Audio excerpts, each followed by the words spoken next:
շատ հաճախ հարց են տալիս, իսկ ինչպես հաղթահարել ջղայնությունը։ Մենք միշտ ասում ենք մոտիվացիայի մասին։ Առաջին հերթին պետք է հասկանալ, որն է մոտիվացիան։ Եթե ջղայնության ժամանակ դուք զգում եք, որ դուք պատրաստ եք տեսնել շարունակությունը, որը կլինի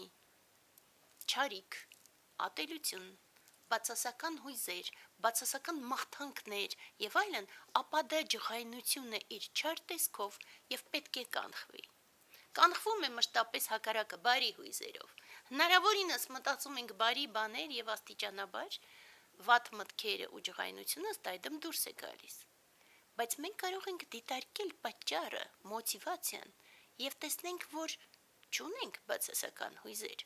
բայց ունենք ջղայնություն այնուամենայնիվ, որի հիմքում հենց միգուցե երգն է կամ միգուցե ընկալում, որ ինչ-որ մի բան սխալ է։ Ու մենք չգիտենք ինչպես լուծել այդ սխալը եւ այդ դեպքում ջղայնանում ենք։ Այս ջղայնությունը առաջին հերթին հենց մենք մեզ ենք ուղղում, որովհետեւ ջղայնանում ենք, որ չենք կարողանում լուծում տալ։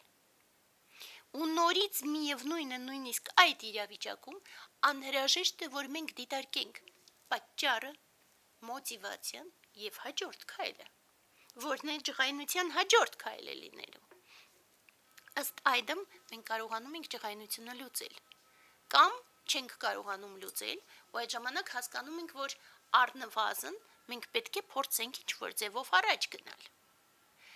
Առաջ գնալը նշանակում է զարգանալ, իսկ զարգացման համար անհրաժեշտ է կարողանալ ունենալ էներգիա մի կողմից, բայց չունենալ բացասական հույզեր մյուս կողմից։